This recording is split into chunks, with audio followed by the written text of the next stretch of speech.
আসসালামু আলাইকুম। প্রিয় দর্শক, তুফাইল আহমেদ মারা গেছেন একদিন হলো এবং ওনার মৃত্যুকে কেন্দ্র করে ওনার মৃত্যুর পরে যা যা ঘটনা ঘটছে এগুলো আমি সবিস্ময়ে খেয়াল করছি এবং আমার মাঝে মাঝে মনে হচ্ছে আমাদের সমাজটা আসলে কোন দিকে যাচ্ছে।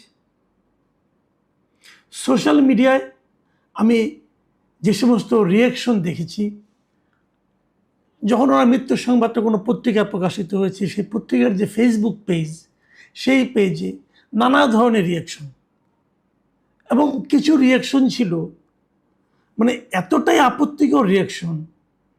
একটা মানুষ মারা যাওয়ার পর এ ধরনের রিয়াকশন যে দেওয়া যায় এবং যারা রিয়াকশনগুলি দিচ্ছেন তাদের ফেসবুক ঘেটে আমি দেখি তারা সবাই এক একজন মানে আপনার বেশ হাদিসের কথা বলছেন অন্যান্য পোস্টে, তারা আগের আগের বিভিন্ন পোস্টে ইসলামের কথা বলছেন, মানবিকতার কথা বলছেন, তাদের লেবাস দাড়ি টুপি এগুলো দেখে মনে হয় তারা খুবই ধার্মিক লোক।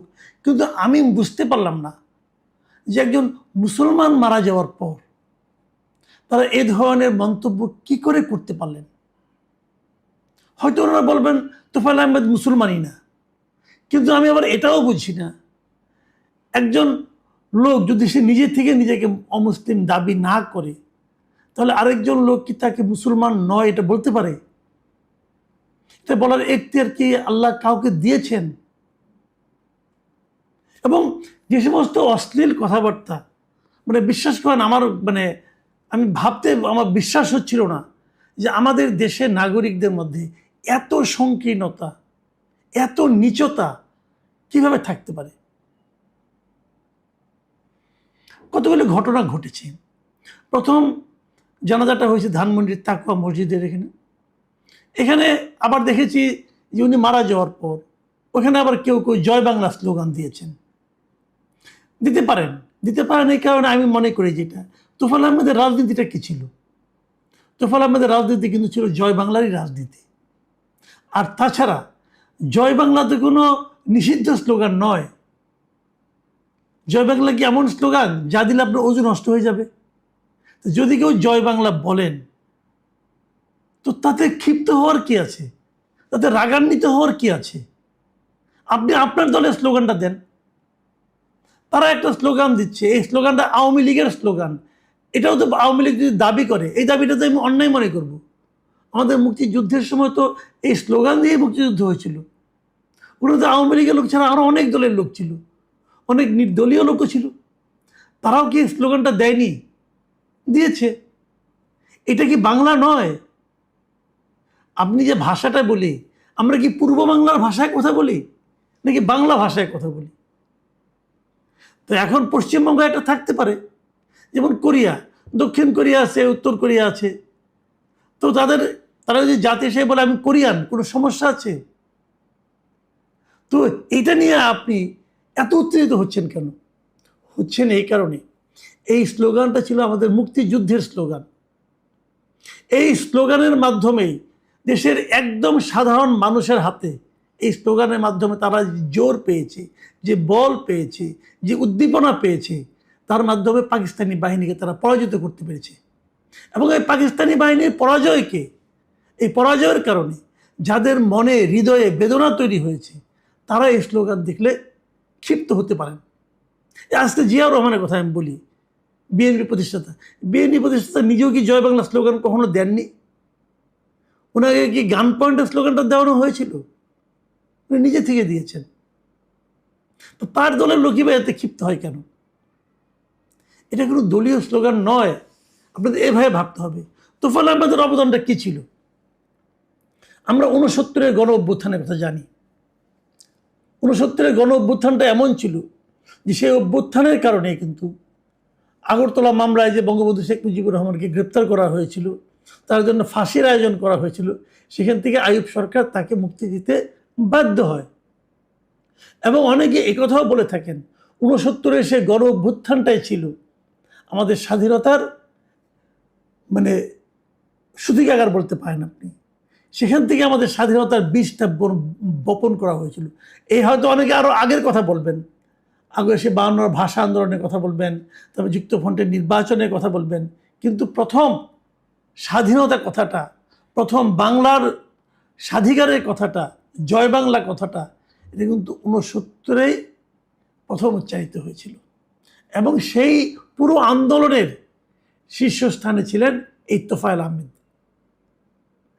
তোফায়েল আহমেদকে তার ইতিহাসে তার যা কর্ম তাকে দিতে হবে। তারপরে উনি বঙ্গবন্ধুর সঙ্গে ছিলেন, বঙ্গবন্ধুর রাজনৈতিক সচিব ছিলেন, বঙ্গবন্ধুর যে সমস্ত সিদ্ধান্ত, রাজনৈতিক সিদ্ধান্ত সেগুলি বাস্তবায়ন করেছেন। তারপরে তাকে নিয়ে অনেক বিতর্কও হয়েছে, আমি কোনোটাই অস্বীকার করছি না। কিন্তু তারপরেও আমাদের সৃষ্টির সময়ে যে মূল ভূমিকাটা পালন করার ক্ষেত্রে ওনার একটা ভূমিকা ছিল। সেই ভূমিকার জন্য তো উনি সম্মান পেতে পারেন, কিন্তু তারও চেয়ে বড় কথা আমার, উনি সম্মান পাবেন কি পাবেন না, ওনার রাজনৈতিক অতীত ভালো ছিল কি মন্দ ছিল, সেগুলো ওনার মৃত্যুর পর কেন বিচার করা হচ্ছে? উনি তো দীর্ঘদিন জীবিত ছিলেন। কই গত 1.5 বছর, গত 2 বছর কেউ তো দেখিনি তো এগুলো নিয়ে এত হইচই করতে। একজন লোক যখন মারা গিয়েছেন, যখন তার মৃত্যু হয়েছে, তখন তাকে নিয়ে এই ক্ষোভ কেন? উনি তো আর আপনাকে ক্ষতি করতে আসবেন না ভাই, উনি তো চলে গেছেন। আমি একটা জিনিস বুঝি না, এই যে মৃত্যুর পর মানুষকে নিয়ে, আপনি একটা মানুষকে যখন জীবিত ছিলেন তখন তার সাথে আপনার মতাদর্শগত বিরোধ থাকতেই পারে, কোনো সমস্যা নেই, কিন্তু একজন মানুষ যখন মারা যায় তাকে সম্মান দেওয়াটা কিন্তু একটা এই সভ্যতার, মানব সভ্যতার একটা মৌলিক মানদণ্ড। এই মানদণ্ড যখন আপনি লঙ্ঘন করেন তখন আপনার মনুষ্যত্ব নিয়ে কিন্তু প্রশ্ন ওঠে। যে মানুষটা নিজে আপনার তার পক্ষ, আপনি তাকে বিরুদ্ধে যা যা বলছেন তার বিরুদ্ধে তার একটা বক্তব্য থাকতে পারে, সেই বক্তব্য দেওয়ার মতো অবস্থায় কি তিনি আছেন? তিনি তো মারা গেছেন। তো আপনি এমন একজন লোককে নিয়ে কথা বলছেন, এমন একজন লোককে নিয়ে এমন সব কথা বলছেন যেসব কথা জবাব দেওয়ার অবস্থায় উনি নেই, তাহলে বলবেন কেন? তার বিচার করার দায়িত্ব, মৃত মানুষের বিচারের দায়িত্ব আপনার না। জীবিত মানুষ থাকতে তার বিচার করতেন, তার বিরুদ্ধে মামলা করতেন। উনি তো দীর্ঘদিন ধরে অসুস্থ ছিলেন, তাহলে তখন ওনার বিরুদ্ধে কোনো কথা বললেন না, ওনাকে মামলা করলেন না, ওনার অপরাধের শাস্তি হলো না। মৃত্যুর পর তার বিরুদ্ধে উঠে পড়ে লেগেছেন কেন? আপনি যে উঠে পড়ে লেগেছেন এর মাধ্যমে উনি কোনো শাস্তি পাবেন? এখন তো উনি আর আপনার আমার আয়ত্তের মধ্যে নাই। তাহলে আপনি কেন, মানে যে এখন যদি ওনার কোনো শাস্তি হয় সেটা আল্লাহ দিবেন, তা আল্লাহর দায়িত্বটা আপনি নিয়ে নিচ্ছেন কেন? আপনি কি আল্লাহর প্রতিনিধি ভাই? এগুলি কেমন কথা? আমি একটা জিনিস বুঝি না, অনেকে মানে ওনাকে বলছেন যে ওনাকে কবর দেওয়া হলে জয় বাংলা বলে কবর দিতে হবে, আরেকজন ওনাকে বলছেন যে যাও এই সমস্ত মানে বিধর্মীদের মৃত্যুর পর যে সমস্ত কথা বলতে হয় সে সমস্ত কথা অনেকে বলছেন।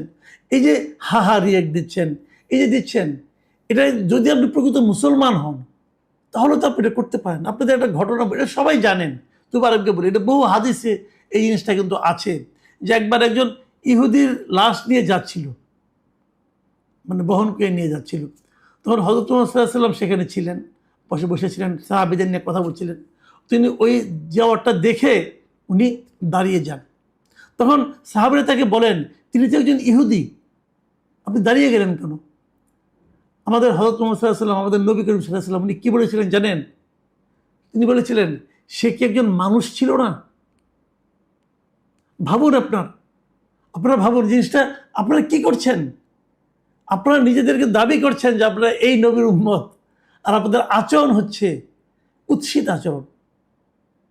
একজন মুসলমানের আচরণ এমনটি হওয়া উচিত না, সেটা আপনারা করছেন। করে কি অর্জন করছেন? এখন আমি মূল পয়েন্টে আসি, আপনি কি অর্জন করছেন? আপনি কিছুই অর্জন করছেন না। আপনি সাধারণ মানুষের, নিরীহ মানুষের ঘৃণা অর্জন করছেন। দেখুন, আমি একটা কথা বলি, আমি নিজেও আওয়ামী লীগ আমলে অনেকগুলি বিষয় নিয়ে বলেছিলাম। একবার একজন ছাত্রদলের এক নেতা তার মায়ের জানাজায় গিয়েছিল, তার হাতে পায়ে বেরি লাগানো ছিল, এটা নিয়ে আমি প্রশ্ন তুলেছিলাম। এগুলো কিন্তু আমি বলেছি, কাকে কোথা থেকে গ্রেপ্তার করে নেওয়া হয়েছে এগুলো নিয়ে বলেছি। আজকে দেখলাম যে আওয়ামী লীগের আমার এক বন্ধু সহকর্মী, উনি তোফায়েল আহমেদের জানাজার বিরাট এক ছবি দিয়েছেন, ছবি দিয়ে বলছেন এত প্রচারণা সত্ত্বেও কত লোক হয়েছে দেখেন। দেখুন, লোক সংখ্যা আসলে অবশ্যই একটা বিষয়, কিন্তু বেশি লোক হয়েছে ওনার প্রতি বেশি মানুষের ভালোবাসা থাকতেই পারে, তার মাধ্যমে কিন্তু দলের কিছু আসা যায় না, রাজনীতির কিছু জয় পরাজয় হয় না। আপনি কি মনে করেন খালেদা জিয়ার জানা যায় যে বিপুল লোক হয়েছিল, সবাই কি বিএনপি করে নাকি? এখানে যারা কোনো রাজনৈতিক দল করে তারা যায়নি, যারা আওয়ামী লীগ করেন তারাও কি কেউ যায়নি জানাজা অংশ নিতে? ভাই জানাজা যখন কেউ অংশ নিতে যায়, সে কি তার রাজনৈতিক পরিচয় নিয়ে যায় নাকি ধর্মীয় পরিচয় নিয়ে যায়? যিনি আওয়ামী লীগ করতেন, যিনি আওয়ামী লীগ করেন, তিনি কি মুসলমান না? তাহলে যেতে অসুবিধা ঠিকই। আবার ওটা দেখে একজন দেখলাম, ওই ছবির নিচে যিনি লিখেছেন দেখেন কত লোক হয়েছে গিয়েছে, তোর নিচে আবার দেখলাম একজন মন্তব্য করেছে, সম্ভবত তিনি বিএনপির একজন সমর্থক হবেন। তিনি বলছেন যে এখন তো কোনো কাউকে এই ধরনের সমাবেশে অংশ নিলে গ্রেপ্তার করা হয় না, আগে তো গ্রেপ্তার করা হতো। এটা কিন্তু ঠিক, গ্রেপ্তার। আমারই এক বন্ধু, আমারই খুবই এক ক্লোজ বন্ধু, উনি নিজেও বিএনপি রাজনীতি করতেন না, বাট ওনার ভাইরা বিএনপি করতেন। তো উনি ওনার এলাকায় ওনার বন্ধুর এক জানাজা অংশ নিতে গিয়েছিলেন, সেই জানাজা থেকে ওনাকে ধরে নিয়ে কিন্তু পুলিশ নিয়ে জেলে ঢুকিয়েছিল। উনি নিজের রাজনীতি করতেন না, তো সেটা তো আওয়ামী লীগ আমলে হয়েছিল। আবার এই আমলে হয়েছে, তোফায়েল আহমেদের জানাজা থেকে 7 জন লোককে ধরে নিয়ে গেছে। কেন? তো এই যে পাল্টাপাল্টি, এর কোনোটাকেই কিন্তু আমরা প্রশংসা করব না।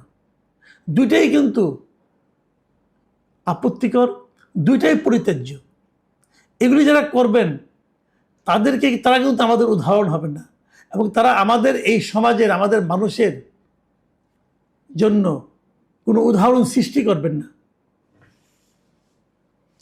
একটা জিনিস সবসময় মাথায় রাখতে হবে যে এই যে জানাজা যেটা হয়, জানাজা কিন্তু রাজনৈতিক শক্তি প্রদর্শনের মঞ্চ হওয়া উচিত না। এটা মাথায় রাখবেন, এটা একদম থাকা উচিত না। মৃত্যুকে কেন্দ্র করে দলীয় বিভাজন, এটাও প্রত্যাশিত নয়। আমার কিন্তু মনে আছে, স্পষ্ট মনে আছে, যে সাদেক হোসেন খোকা বিএনপি নেতা যখন মারা গেলেন, আমেরিকায় মারা গিয়েছিলেন, ওনার লাশ কিন্তু এদেশে আনা হয়েছিল, এবং ওনার যে জানাজা, সেই জানাজা কিন্তু তোফায়েল আহমেদ অংশ নিয়েছিলেন। সেই ছবি আমরা দেখেছিলাম। কাজেই রাজনীতি দিয়ে মানুষের মৃত্যুকে বিচার করা ঠিক না। আমি কয়েকদিন আগে একজন সোশ্যাল মিডিয়ার এক একটা মেয়েকে, যে কায়সার হামিদের কন্যাকে নিয়ে কথা বলেছিলাম, তাকে নিয়ে ওই যে হাহারিগুলি পড়েছিল, যারা তাকে নিয়ে ব্যঙ্গ বিদ্রুপ করেছিল, সম্ভবত তারা আওয়ামী মতাদর্শের লোক হবেন। আমি কিন্তু তখনও এই সমালোচনাটাই করেছি। সেটা যদি অন্যায় হয়ে থাকে, তাহলে তোফায়েল আহমেদের মৃত্যু যারা হাহারি এক দিচ্ছেন অথবা ব্যঙ্গ বিদ্রুপ করছেন, এটা তো আরো মহা অন্যায়। কেন করছেন আপনারা এগুলো? প্রিয় দর্শক, আমরা পৃথিবীর বুকে একটা সভ্য জাতি হিসাবে পরিচয় দিতে চাই। যারা না চান তারা অসভ্যই থাকুন, কোনো আপত্তি নাই, তারা অসভ্যই থাকুন, কিন্তু তাদের সংখ্যা যাতে নাকি বেশি না হয়ে যায়, তারা যাতে নাকি সমাজে প্রভাব বিস্তার করতে না পারে, সে ব্যাপারে কিন্তু আমাদের সতর্ক থাকতে হবে।